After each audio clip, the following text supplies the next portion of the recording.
ტელეკომპანია რიონი გიყვებით ახალ და საჭირო ამბებს, ისევე როგორც ტელეკომპანია ბორჯომი გაძლევთ გამოხატვის საშუალებას, ისევე როგორც მეცხრე არხი გიჩვენებთ პროვალფეროვნებას, ისევე როგორც წარმოგიდგენთ ყველა მხარეს, ისევე როგორც მეცხრე დამღა ვაგონთ დეტალებს, ისევე როგორც ტელერადიო კომპანია ოდიში პასუხობთ კითხვებზე, ისევე როგორც მარნეული ტივი გითარგმნით, ისევე როგორც TV25 პოულობთ ფაქტებს თქვენი ინფორმირებისთვის, სწორედ ისე როგორც იმერვიზია გიჩვენებთ გზას, ისევე როგორც ტელეკომპანია გურჯაანი ვაშუქებთ თქვენს პრობლემებს და თქვენს მიღწევებს, ისევე როგორც თანამგზავრი არ გტოვებთ პრობლემებთან, ისევე როგორც ტელეკომპანია დია ვაანალიზებთ საჭირო თემებს, ისევე როგორც მეგატივი მუშაობთ მიუკერძოებლად, ისე როგორც ფრიალეთი გაერთიანებთ ძალებს თქვენთვის, ისევე როგორც აქტივი, რადგან არ აქვს მნიშვნელობა ვინ ხარ, ვის ემხრობი, ან რომელ რეგიონში ცხოვრობ.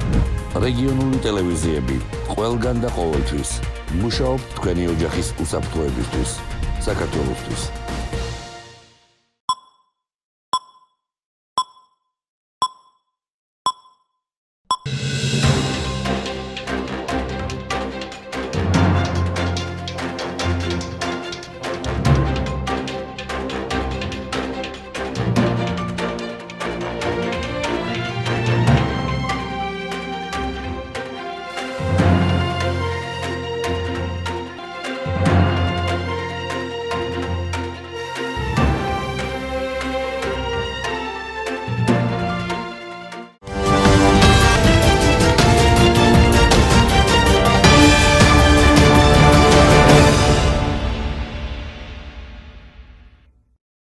მოგესალმებით, მარნეულის ტელევიზიის პირდაპირ ეთერშია ახალი ამბების სპეციალური გამოშვება, რომელსაც მარნეულის ტელევიზიის გუნდთან ერთად მარიამ სამხარაძე და სალო სალახი წარმოგიდგენთ. შეგახსენებთ, რომ თქვენთვის საინტერესო კითხვებითა და თემებით შეგიძლიათ დაგვირეკოთ ნომერზე 0357 22 15 92 ან მოგვწეროთ მარნეულის ტელევიზიის Facebook-ის გვერდზე. Salam Mayram hər birinizə. Nəzərinizə çatdırım ki, COVID-19-la bağlı sizin üçün maraqlı olan sualları və ya mövzuları 0357 22 15 92 nömrəsinə ya da televiziyanın Facebook səhifəsinə yaza bilərsiniz. გუშინ მარნეულის ტელევიზიის ეთერში გასულ სიუჟეტს კიდევაც დაიზრდებიან სკვერის შესახებ, რომელსაც რეაბილიტაცია 4 თვის წინ ჩაუტარდა და რომელიც უკვე დაზიანებულია, გამოხმაურება მოჰყვა. დღეს ადგილზე იმყოფებოდნენ ადგილობრივი თვითმმართველობის წარმომადგენლები, თუ რა ღონისძიებების გატარებას გეგმავს მერია, აღნიშნულ სკვერთან დაკავშირებით ნახეთ ჩვენი სიუჟეტი.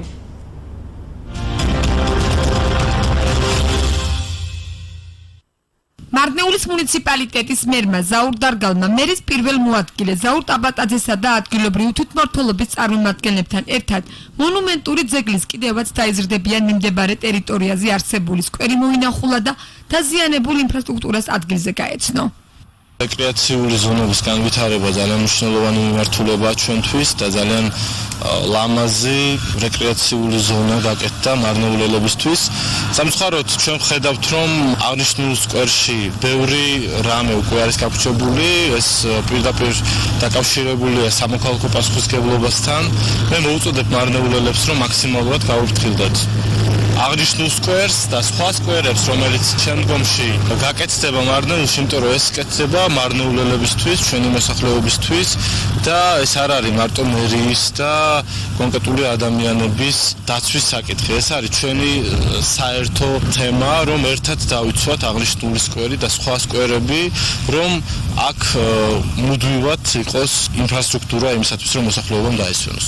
რაც ეხება რეაგირებას, ჩვენი მხრიდან ყველანაირი რეაგირება მოხდება, ის რაც გატყილია, გაკეთდება თავისთავად და დაცვის საკითხას უფრო გავაძლიერებთ. ჩვენ გვყავს აქ ერთი დაცვა, თუმცა როგორც ჩანს, ხალხის სიმრავლიდან გამომდინარე ეს არ ყოფნის და ამართულებასაც უფრო გავაძლიერებთ, თუმცა არ გამოვა მარტო დაცვით, ყოველდღიური კონტროლით, აქ საჭიროა ერთიანი სამოქალაქო მიდგომა, რისი იმედით ჩვენ გვაქვს. მარნეულში 26 მაისის ქუჩაზე თანამედროვე დიზაინის რეკრეაციული სივრცე მიმდინარე წლის 28 თებერვალს გაიხსნა. სკვერის რეაბილიტაციისთვის 1.200.000 ლარამდე თანხა დაიხარჯა.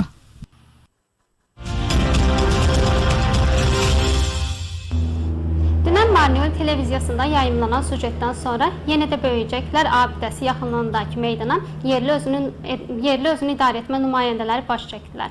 Bununla bağlı ətraflı məlumatı hazırladığımız sujetdə izləyə bilərsiniz.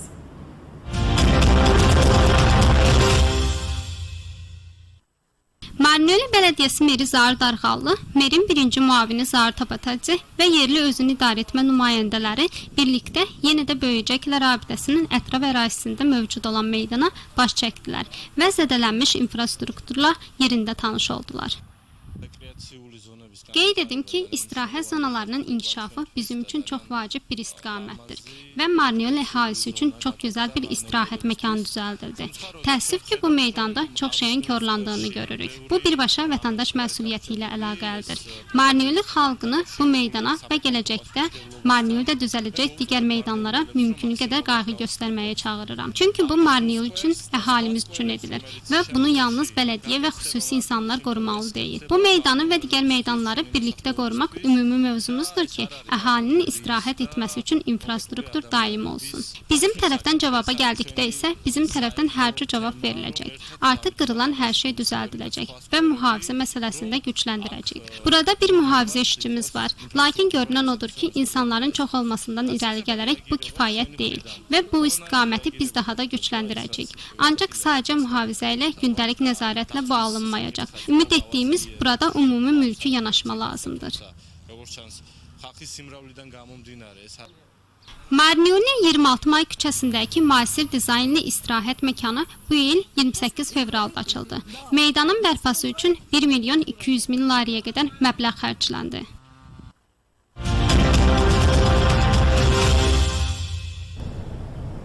რუსთავის ისტორიული მუზეუმის არქეოლოგიური ექსპედიციის 2020 წლის კამპანიის კიდევ ერთი მნიშვნელოვანი აღმოჩენა რუსთავის ციხესიმაგრეზე გასულ კვირას აღმოჩენილი იქნა ქვაყრილიანი სამარხი. აღნიშნულ თემაზე სასაუბროდ ჩავრთავთ ნაზი პაჭიკაშვილს, რუსთავის ისტორიული მუზეუმის დირექტორს. მოგესალმებით, ქალბატონო ნაზი. მოგესალმებით, მოხარული ვარ მოწვევისთვის. მადლობა, ქალბატონო ნაზი, ისტორიული მუზეუმის არქეოლოგიური ექსპედიციის შესახებ რომ მოგვიყვეთ. წინა კვირას თქვენ მნიშვნელოვანი აღმოჩენა გააკეთეთ. როგორ თარიღდება აღნიშნული აღმოჩენა და რა მნიშვნელობისაა იგი? მუზეუმის ექსპედიცია მიმდინარე წლის მარტის თვიდან მუშაობს რუსთავის ციხესიმაგრეზე. კორონა ეპიდემიის გამო ჩვენ დროებით შეწყვეტილი ჰქონდა სამუშაოები, თუმცა 1 ივლისს განვაახლეთ და უნდა ითქვას, რომ ეს წლევანდელი 2020 წლის კამპანია ძალიან მნიშვნელოვანი აღმოჩნდა ჩვენი მუზეუმისთვის და ზოგადად საქართველოს არქეოლოგიისთვის. მოგეხსენებათ უკვე სულ 2 დღის წინ ციხესიმაგრის ტერიტორიაზე აღმოჩნდა ძველი წელთა აღრიცხვის მე-15-მე-14 საუკუნის ქვაყრილიანი ორმო სამარხი, რომელშიც დაკრძალული იყო ერთი ინდივიდი და მას ახლდა საკმაოდ მრავალრიცხოვანი არტეფაქტები, არაჩვეულებრივად შემკული თიხის 9 ჭურჭელი, ბრინჯაოს სამკაული და დიდი ოდენობით, ასე ვთქვათ, სააღაბე მასალები. ეს არის ბრინჯაოს ხანის ადამიანების რწმენა წარმოდგენებით მიცვალებულს ყოველთვის თანატანდნენ საგზას და თითოეულ ამ ქოთანში, როგორც ჩანს, სხვადასხვა სახის პროდუქტი იყო, ასევე თან ჩაყოლილი ჰქონდა ცხვარი, სულფეხა ცხოველების სხეულის სხვადასხვა ნაწილები საგზლის სახით. ძალიან მნიშვნელოვანია ეს აღმოჩენა იმ თვალსაზრისით, რომ ასეთი ძველი სამარხი რუსთავის ტერიტორიაზე დღემდე აღმოჩენილი არ ყოფილა და შესაბამისად ეს არის პირველი, რაც ქალაქის ისტორიას კიდევ უფრო აწველებს. დიახ, ქალბატონო ნაზი, თქვენი მუზეუმის არქეოლოგიური საქმიანობის შესახებაც რომ მოგვიყვეთ, რა ძირითადი მიგნებები გაქვთ რუსთავის ისტორიასთან დაკავშირებით? ჩვენი ექსპედიცია მუზეუმთან 2009 წლიდან მოქმედებს. უფრო ადრე რუსთავი შეისწავლებოდა საქართველოს მეცნიერებათა აკადემიის არქეოლოგიური კვლევის ცენტრის მიერ და ის უკვე მრავალი ათეული წელია შეისწავლის როგორც ქალაქის დედაციხეს ციხესიმაგრეს, ასევე ნაქალაქარის ტერიტორიასაც. და საკმაოდ ჩვენი მუზეუმის ექსპოზიციის ძველი რუსთავის ისტორიის სამსახური მუზეუმის ექსპოზიციის უდიდესი ნაწილი დაახლოებით 90% სწორედ რუსთავის ციხის ტერიტორიაზე და ქალაქის ტერიტორიაზეა მოპოვებული. მოპოვებული ანუ გამოფენილი მასალა თარიღდება ძველი წელთაღრიცხვის მეორე 1000 წლეულიდან ახალი წელთაღრიცხვის მე-18 საუკუნემდე, რაც იმას ადასტურებს და ცხადყოფს, რომ ეს რეგიონი მთელი გარდაბნის რაიონს მოიცავდა, მის ცენტრს წარმოადგენდა ქალაქი რუსთავი, რომ დასახლებულია შუაბრინჯაოს ხანიდან გვიან შუა საუკუნემდე და აქ არის ინტენსიური ცხოვრება ჯერ როცა სატომო გაერთიანებები არსებობდა და ხოლო ძველი წელთაღრიცხვის მე-4 საუკუნიდან აქ არის განვითარებული საქალაქო ცხოვრება. გარდა რუსთავის ტერიტორიაზე მოპოვებული მასალისა, ჩვენს მუზეუმში ასევე დაცულია გარდაბნის ტერიტორიიდან, მარყოფიდან, ორიოდან მოპოვებული არქეოლოგიური გათხრების შედეგად აღმოჩენილი მასალა არის დემოკრატიის სხვა რეგიონებიდან, თუმცა ეს შედარებით მცირე ოდენობით. დიახ, აი ზუსტად ექსპონანტებზე მინდოდა მეკითხა ხაბატონ ნაზი, რას გვეტყოდით თქვენს მუზეუმში დაცულ ექსპონანტებზე და ასევე თქვენს დამთვალიერებლებზე, თქვენ პანდემიის შემდეგ როდიდან განაახლეთ მუშაობა და რა დახვდებათ ადგილზე მოსულ დამთვალიერებლებს? ჩვენი მუზეუმი ვიზიტორებს თავაზობს ორ მუდმივ მოქმედ ექსპოზიციას, როგორც გითხარით, ერთი არის ძველი ისტორიის ამსახველი გამოფენა, მეორე გახლავთ უკვე თანამედროვე რუსთავის ინდუსტრიული განვითარების და ქალაქის მშენებლობის ისტორიის ამსახველი ექსპოზიცია. გარდა ამისა აქვს დროებითი გამოფენები, სამწუხაროდ გულდასაწყვეტია, რომ ჩვენი აქტიურობა ისე როგორც ყველა მუზეუმის შეფერხდა კორონავირუსის გამო. განაახლეთ მუშაობა როგორც მთავრობის გადაწყვეტილება მოგვივიდა რომ 20 ივნისიდან თანდათანობით ძალას იკრებს მუზეუმი, ყავდა უკვე პირველი ვიზიტორები და იმედია რომ არ შეუშინდება მოსახლეობა კორონავირუსს და ძველებურად აქტიურად გვეწვევიან და დაათვალიერებენ ქალაქისა და რეგიონის. ბოლო კითხვაც მექნება ხაბატონ ნაზი, რამდენად ხშირად გსტუმრობენ თქვენ ქვემო ქართლიდან, სხვა მუნიციპალიტეტებიდან დამთვალიერებლები იქნებიან ეს ახალგაზრდები, სკოლის მოსწავლეები, რა სიტყვით მათზე? ჩვენ კი ნამდვილად ყავს შეიძლება დიდი რაოდენობით არა, მაგრამ გარდაბნის სკოლის მოსწავლეები ხშირად გსტუმრობენ. მარყოფიდანაც ყავდა რამოდენიმე სკოლის სხვადასხვა კლასის მოსწავლეები და ასევე სტუმრები განსაკუთრებით როდესაც გუბერნიას ყავს სხვადასხვა რეგიონის სტუმრები ხშირად დადიან ჩვენთან, მოყავთ ვიზიტორებიც და ასე ვთქვათ რეგიონის ისტორიით დაინტერესებული ადამიანები. დიდი მადლობა ხაბატონ ნაზი, დაგემშვიდობებით, წარმატებას ვუსურვებთ თქვენს არქეოლოგიურ ექსპედიციას. ნახვამდის. მადლობა. მოწვევისთვის კიდევ ერთხელ. ნახვამდის მაყურებელს შევახსენებ, რომ ნაზი პაჭიკაშვილი რუსთავის ისტორიული მუზეუმის დირექტორი საუბრობდა რუსთავის ციხესიმაგრეზე გასულ კვირას მნიშვნელოვანი აღმოჩენის შესახებ. ეხლა კი დღის სხვა ახალი ამბები.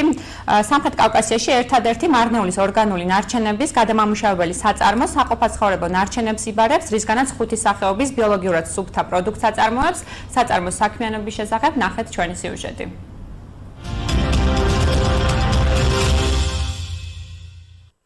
ორგანული ნარჩენების საწარმო 5 სახეობის ბიოლოგიურად სუფთა პროდუქციას აწარმოებს. ჩვენ ბაზარზე წარმოდგენილი ვართ უკვე 5 ახალი სახეობის პროდუქტით. ეს არის თვითონ კომპოსტი, კომპოსტირებული შავი მიწა, ყვავილების მიწა, ქოთნის მიწა და კომპოსტირებული ტორფი. ჩვენ ეს პროდუქციები გამოვუშვით ბაზრის კვლევების შედეგად, რაც უფრო მოთხოვნადი პროდუქტებია, ფრაქციები და ნუ შემთხვევაში 5 პროდუქციაზე თავარი ხერხემალი არის კომპოსტი და კომპოსტზე გვაქვს აწყობილი ეს ფრაქციები. საწარმო იბარებს საკვებ ნარჩენებს, გარდაქმნის ორგანულ სასუქად და ახდენს მათ რეალიზაციას. აღნიშნული ორგანული ნარჩენის გარემოში ან თუნდაც ნაგავსაყრელზე მოხვედრის შედეგად იგი გარდაიქმნება და წარმოიქმნება ისეთი მეთანი, როგორიც არის ბიოგაზი, რაც 25-ჯერ მეტად ძლიერი ეფექტის მქონე გაზია, ვიდრე ნახშირორჟანგი და ბუნებრივია ძალზე მძიმედ მოქმედებს, როგორც გარემოზე, ანუ ზოგადად ეკოსისტემებზე, ასევე ადამიანის ჯანმრთელობაზე. უნდა აღვნიშნოთ ისიც, რომ კვლევებმა აჩვენეს 1 ტონა ორგანული ნარჩენის დაშლის შედეგად გამოიყოფა დაახლოებით 200-დან 250 გავსი ტიპის უარყოფითი აირი. მარნეულში საწარმო და ნაგავსაყრელი 1 ჰექტარ მიწის ფართობზეა განთავსებული, სადაც საყოფაცხოვრებო ნარჩენებისგან ორგანული სასუქი მზადდება. საწარმოს მშენებლობაში 1 მილიონ ლარამდე თანხა დაიხარჯა. საწარმო სამხრეთ კავკასიაში ერთადერთია და ის გერმანიის ქალაქ ვიცენჰაუზენში არსებული საწარმოს ანალოგია.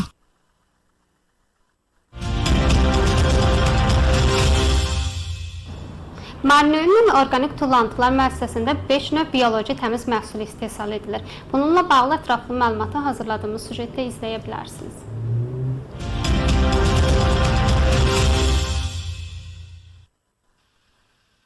Marnəuli orqanik tullantılar müəssisəsində 5 növ bioloji təmiz məhsul istehsal edilir. Artıq bazarda 5 yeni məhsul növündə iştirak edirik. Bunların hər biri kompostdur. Kompostlaşdırılmış qara torpaq, çiçək torpağı, yarpaq torpağı. Bu məhsulları bazar araşdırması nəticəsində istehsal etdik. Daha çox tələb olunan məhsullar halında hər 5 məhsulun əsas dayağı kompostdur. Həmin müəssisə qida tullantılarını toplayaraq daha sonra onu orqanik gübrəyə çevirir və satışa çıxarır. Sözü gedən orqanik qalıntının ətraf mühitə yayılma nəticəsində metan bioqazına çevriləcək. Bu isə karbon qazından 25 qat güclü olan qaz növüdür. Yəni bütövlükdə ekosistemə və insan sağlamlığına fərqli olaraq ciddi ziyan göstərir. Marnəuli zibilliyi ilə orqanik tullantılar müəssisəsi birlikdə 1 hektar ərazidə yerləşir. Burada məişət tullantılarından üzvi gübrə hazırlanır. Müəssisənin tikintisinə 1 milyon lariyə qədər məbləğ xərclənib. Müəssisə Cənubi Qafqazda yeganə müəssisədir və Almaniyanın şəhərində yerləşən bir müəssisənin analoqdur.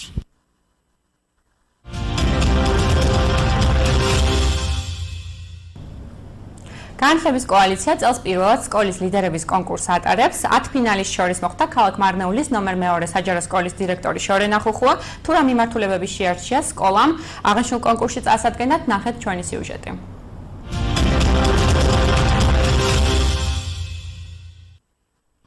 განათლების კოალიცია სამოქალაქო საზოგადოების საერთაშორისო მოძრაობის გლობალურმა კომპანიამ წელს პირველად ჩაატარა სკოლის ლიდერების კონკურსი. კონკურსში მონაწილეობა საქართველოს 2100 დირექტორმა მიიღო. მათ შორის მარნეულის მეორე საჯარო სკოლის დირექტორმა შორენა ხუხუამ, რომელიც 10 ფინალის შორის მოხვდა. როცა გამოცხადდა ეს კონკურსი, მე და ჩემმა გუნდმა გადავწყვიტეთ, რომ ძალიან მნიშვნელოვანია ჩვენი საქმიანობა წარმოჩინდეს საგანმანათლებლო ლიდერის მიმართულებით, რადგან ძალიან მნიშვნელოვანია ლიდერის ფუნქცია სკოლაში. სკოლა დგას სასკოლო თემზე, მასწავლებელი, მოსწავლე, მშობელი და ძალიან მნიშვნელოვანია, რა თქმა უნდა, ხელმძღვანელი. მე გადაწყვეტილებას მარტო არ ვიღებ, პასუხისმგებლობაში ყველა ჩვენგანი ვინაწილებთ. და ერთად შევავსეთ ეს სააპლიკაციო ფორმა, ალბათ ათეულში ყოველ შემთხვევაში, როცა ჩვენ საუბრობთ, რომ აპლიკაციას როგორ ვავსებთ, საკმაოდ რთული აპლიკაცია იყო, ისეთ მრავალ გვერდიანი და მრავალ შეკითხვიანი და კომპლექსური. ყველამ შეავსო თვითონ, ყველა დირექტორმა, მე კი გუნდთან ერთად შევავსე. შორენა ხუხუამ საკონკურსო თემად განათლება და ინტეგრაცია, გენდერი და სახელმწიფოებრივი აზროვნების ფორმირება აირჩია. ძალიან ბევრი მიმართულება იყო, რომელთაც ჩვენ შეგვეძლო სააპლიკაციო ფორმა შეგვევსო, მაგრამ ძირითად მიმართულებად ავირჩიეთ განათლება და ინტეგრაცია, ინკლუზიური განათლება, გენდერი და სახელმწიფოებრივი აზროვნების ფორმირება. და ამ მიმართულებით შევავსეთ სააპლიკაციო ფორმა. ამის შემდეგ ჩვენ შეხვდა ჟიური სათითაოდ, სადაც დაახლოებით 9 საათის განმავლობაში უნდა ჩვენ გვესაუბრა, წარმოგვეჩინა ჩვენი მიღწევები, თვითონ სკოლის როლი იმ რეგიონში სადაც ვართ და კითხვებს გვისვამდნენ, რომ კითხვებსაც საკმაოდ კრიტიკულ კითხვებს ხათა შორის, იმ ისეთი კითხვები იყო ჩემთან საგანმანათლებლო სივრცეში, რომ დღემდე რომ ღიაა და დღემდე რომ მოუგვარებელია და როგორ ხედავდი მე დირექტორის როლს ამ თემების მოსაგვარებლად და მე ნამდვილად ვიყავი ძალიან კრიტიკული და ზოგადად კრიტიკული ადამიანი ვარ და ვფიქრობ, რომ ეს ძალიან მნიშვნელოვანია, როცა განათლებას ხელმძღვანელობ და განათლებას ხელმძღვანელობ საქართველოში, ასეთ პატარა ქვეყანაში, რომლის განათლებაც არის უმნიშვნელოვანესი და თაობა, რომელსაც ჩვენ მივცემთ, მომავალი თაობა სახელმწიფოს, უნდა იყოს ძლიერი, უნდა იყოს განათლებული და უნდა გქონდეს ისეთი უნარები, რომ თავისი ადგილი დაიმკვიდროს აქ და ჩვენი ქვეყნის სახელი გაიტანოს საზღვრებს მიღმა. ასე ვუყურებ მე სკოლის როლს. ძალიან მნიშვნელოვანია, რა თქმა უნდა, სკოლის როლი და ეს არ უნდა იყოს ფურცლებზე დაწერილი და ერთი მთავარი კითხვა ალბათ, რომელიც მე დამისვა იმ გერმანელმა ტრენერმა თუ ვინც იყო ექსპერტმა მკითხა რომ რა არის ის რამაც თქვენ აქ მოგიყვანათ.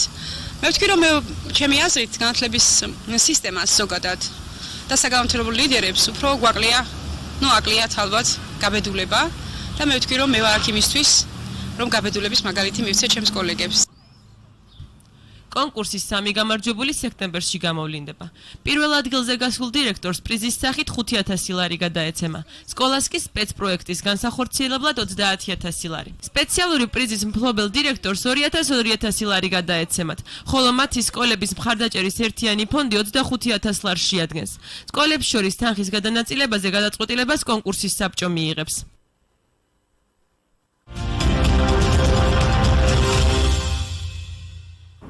Təhsil koalisiyası beynəlxalq vətəndaş cəmiyyət hərəkatının qlobal kampaniyası bu il ilk dəfə məktəb liderləri üçün müsabiqə keçirdi. Bununla bağlı ətraflı məlumata hazırladığımız sujeti izləyə bilərsiniz.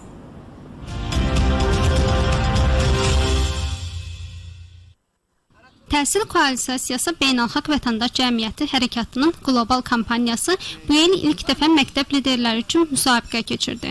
Müsabiqədə 2100 direktor iştirak edirdi. 100 finalcı arasında yer alan Marnəulinin 2 saylı ictimai məktəbinin direktoru Şorena Xuxa da iştirak etdi. Şorena Xuxa müsabiqə mövzusu olaraq təhsil və inteqrasiya, gender və dövlət təfəkkürünün formalaşması yollarını seçdi.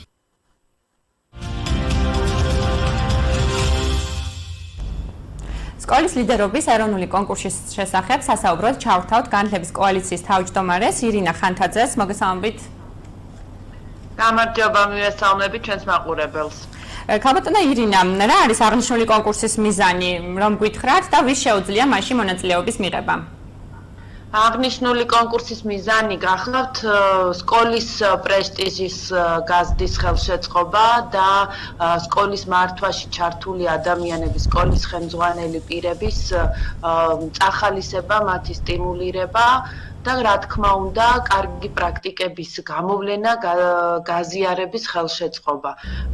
კონკურსში მონაწილეობა შეუძლია ნებისმიერი საჯარო სკოლის ხელმძღვანელს, დირექტორს და ჩვენ იმედი გვაქვს, რომ უკვე 2021 წელს უკვე კონკურსი მეორედ გაიმართება, როგორც იცით, წელს უკვე კონკურსი თავის განვითარების, ასე ვთქვათ, თავარ პიკს უკვე უახლოვდება და სექტემბერში ჩვენ გვეყოლება გამარჯვებულები პირველი კონკურსის.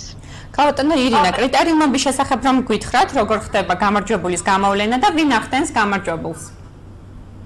გამარჯვებულებს ავლენს სპეციალურად შექმნილი საზოგადოებრივი საბჭო, საბჭოში ჩართული არიან სფეროს სპეციალისტები, საზოგადოების წარმომადგენლები, რომლებიც იმსახურებენ ფართო ნდობას და მაქსიმალურად საბჭო მუშაობს გამჭირვალობის პრინციპების დაცვით.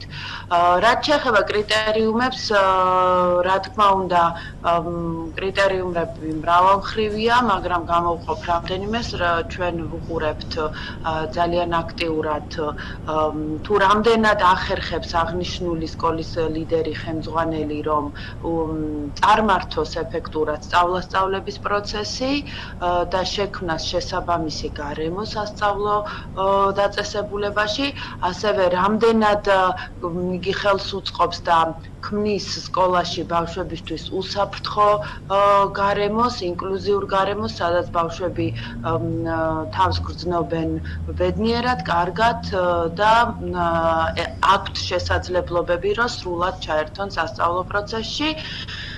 და რა თქმა უნდა, რამდენად ახერხებს ხელმძღვანელი, რომ განავითაროს სასკოლო რესურსები, მოიზიდოს ახალი რესურსები. ამ კონტექსტში ძალიან დიდ ყურადღებას ვამახვილებთ, რამდენად უწყობს ხელს სკოლის ხელმძღვანელი, ეფექტურად ახერხებს მასწავლებელთა მხარდაჭერას და მათი პროფესიული განვითარების ხელშეწყობას. ეს არის ალბათ ძირითადი საკვანძო კრიტერიუმები, რასაც ექცევა ყურადღება.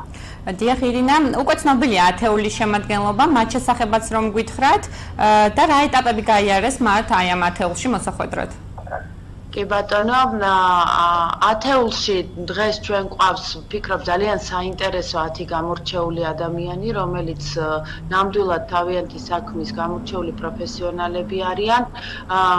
სასიხარულოა, რომ დღეს ფინალში არიან სკოლის დირექტორები სულ სხვადასხვა რეგიონებიდან, სხვადასხვა მუნიციპალიტეტებიდან და ძალიან მრავალფეროვანია გეოგრაფიული შემადგენლობით ჩვენი ათეული ამ პირველი კონკურსის შედეგად. მინდა აუცილებლად აღვნიშნო ასევე, რომ ათეულში ასევე მოხვედრილი არის მარნეულის მეორე საჯარო სკოლის ხელმძღვანელი ქალბატონი შორენა ხუხუაც. რაც შეეხება როგორ ეტაპები გაიარეს ჩვენმა ფინალისტებმა, რა თქმა უნდა, პირველ ეტაპში დაინტერესებულმა სკოლის ხელმძღვანელმა უნდა წარმოადგინოს აპლიკაცია კონკურსში და აუცილებლად ასევე უნდა წარმოადგინოს ამ აპლიკაციის ფორმით გარკვეული ანგარიში თავისი საქმიანობის, რაც აძლევს პირველ ეტაპზე საბჭოს შესაძლებლობას, რომ გამოავლინოს, ისე ვთქვათ, გამორჩეული პრაქტიკის და მიღწევების მქონე ლიდერები. შემდგომ უკვე კონკურსს გადიან გასაუბრებას და სხვა შერჩევის პროცედურებს, რათა საბოლოოდ უკვე საბჭოს ჰქონდეს შესაძლებლობა, რომ დაასახელოს ფინალისტები. და ბოლო კითხვაც მექნება, ქალბატონო ირინა, დასკვნითი ღონისძიების შესახებ რომ გითხრათ, რომელიც სექტემბერშია დაგეგმილი, რა იგეგმება აღნიშნულ ღონისძიებაზე? რიგში მინდა ვთქვა, რომ ჩვენ ძალიან დიდი სურვილი გქონდა, რომ 26 მაისისთვის უკვე გამართულიყო წელს პირველი კონკურსის დასკვნითი ცერემონია. სამწუხაროდ პანდემიის გამო პროცესები შეფერხდა და ცოტა დროში გადაიწია. შესაბამისად, უკვე დასკვნითი ღონისძიება პირველი კონკურსის გაიმართება 19 სექტემბერს. და ყველანი ველოდებით ამ 19 სექტემბერს. იქამდე კიდევ, რა თქმა უნდა, გვაქვს ძალიან საინტერესო გზა გასავლელი, გვექნება ზაფხულის მანძილზე ბევრი საინტერესო ღონისძიებები და დაინტერესებულ პირებს მოუწოდებ, რომ ადევნონ თვალი ჩვენი კოალიციის Facebook გვერდს, web გვერდს და მიიღონ მეტი ინფორმაცია თავად ფინალისტების შესახებ და ასევე მათი საქმიანობის შესახებ ამ კონკურსის ფარგლებში. დიდი მადლობა დაგემშვიდობებით, მადლობა საინტერესო საუბრისთვის. მადლობა თქვენ მოწვევისთვის. ნახვამდის მაყურებელს შევახსენებ, რომ ირინა ხანთაძე განათლების კოალიციის თავმჯდომარე საუბრობდა სკოლის ლიდერობის ეროვნული კონკურსის შესახებ, რომელიც წელს პირველად ტარდება. ეხლა კი ჩავთავთ თბილისის სტუდიას თბილისსა და უცხოეთში მიმდინარე სიახლეების შესახებ.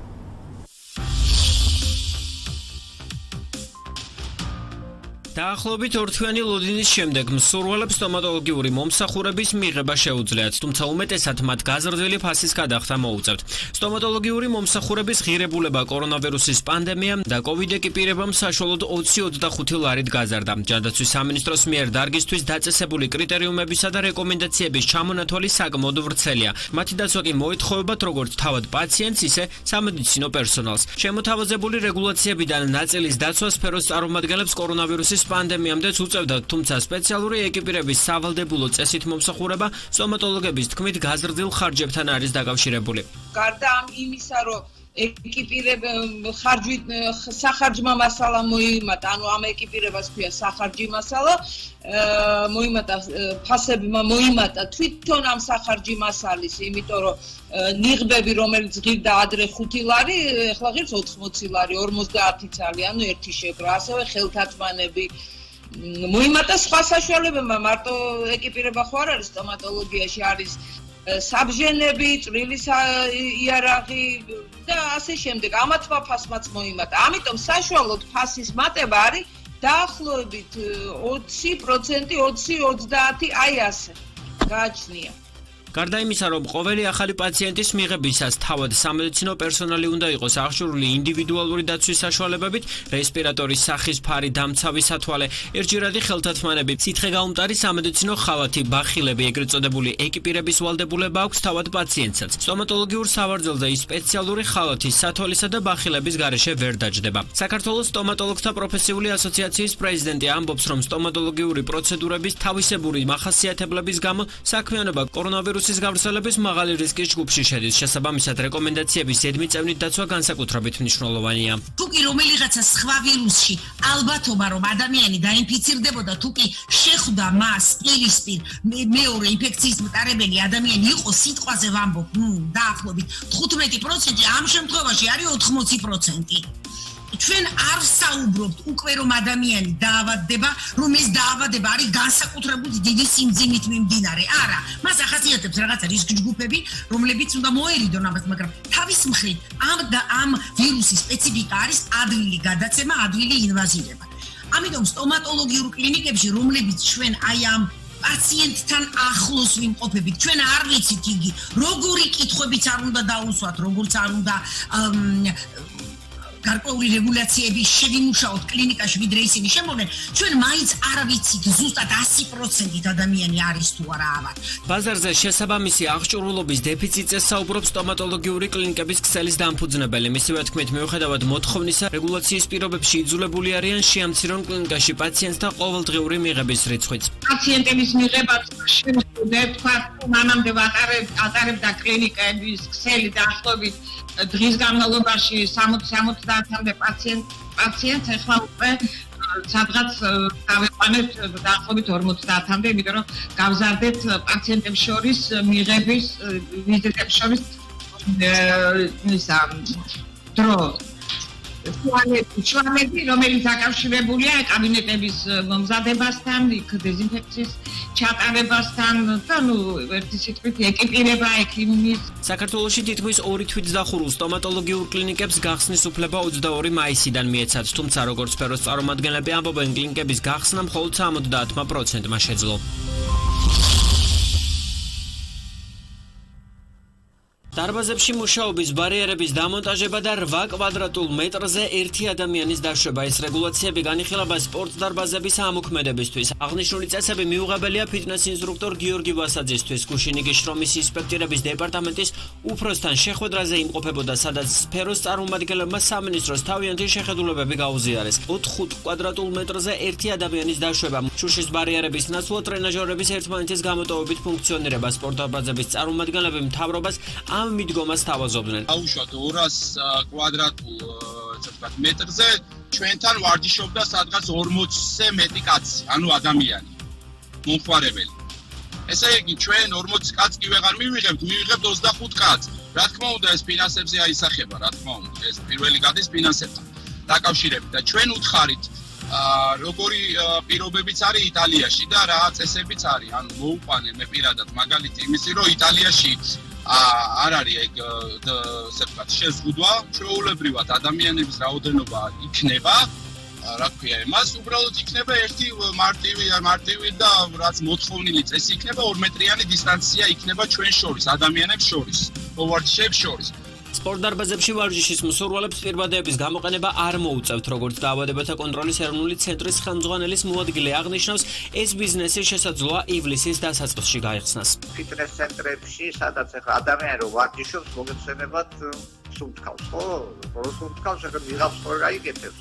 აქედან გამომდინარე, რაც უფრო აქტიურად სუნთქავს ადამიანი, უფრო მეტ ვირუსს შესაძლოა გამოისროლოს გარემოში. უსიმპტომო მტარებლები ყველამ კარგად ვიცით, რომ სამწუხაროდ ამ დაავადებას აქვს, ხო? აქედან გამომდინარე, რა თქმა უნდა, სიფრთხილე საჭირო იყო, მაგრამ რაღაც შეთანხმება ბიზნესთან მოხერხდა და მე იმედი მაქვს, რომ ძალიან მალე ეს ასე ვთქვათ, ბიზნესიც გაიხსნება. გახსნის ზუსტ თარიღს ვერ გვაწვდიან ჯანდაცვის სამინისტროში შრომის პირობების ინსპექცირების დეპარტამენტის ერთ-ერთი მიმართულების ხელმძღვანელის თქმით, სფეროს წარმომადგენლებთან შეხვედრა უკვე მეორედ იმართება, თუმცა მათ შორის აზრთა სხვადასხვაობა კვლავაც არსებობს. ჩვენ აქ დავუშვით 8 კვადრატულ მეტრზე ერთი ადამიანის დაშვება, ბიზნეს სექტორი კი იხოს ერთ ადამიანზე 4-5 კვადრატულ მეტრს.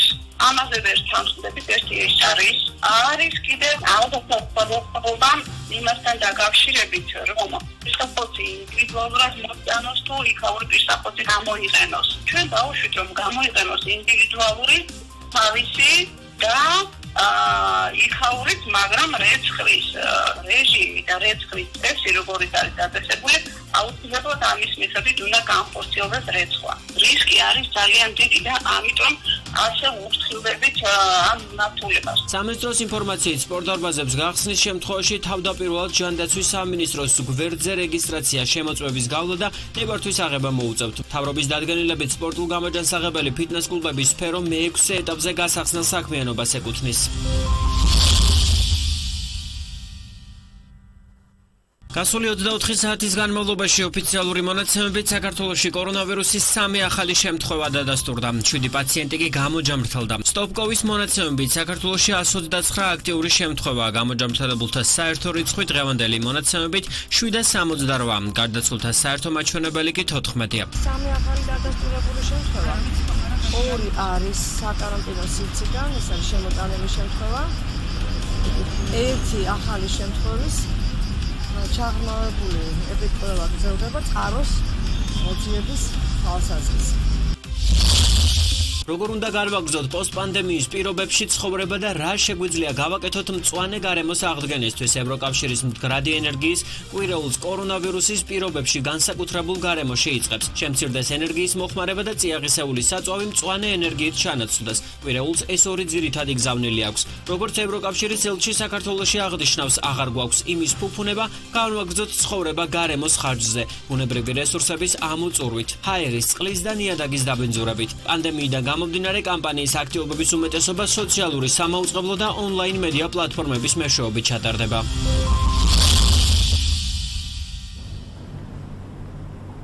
თქვენ წინ გელოდებათ ხვალინდელი დღის ამინდის პროგნოზი, ჩვენ კი ამით გემშვიდობებით შეგახსენებთ, რომ მარნეულის ტელევიზიის პირდაპირ ეთერში თქვენ უყურებდით ახალი ამბების სპეციალურ გამოშვებას, რომელსაც მარიამ სამხარიძე და სალო სალახლი ვუძღვებოდით. ნახვამდის.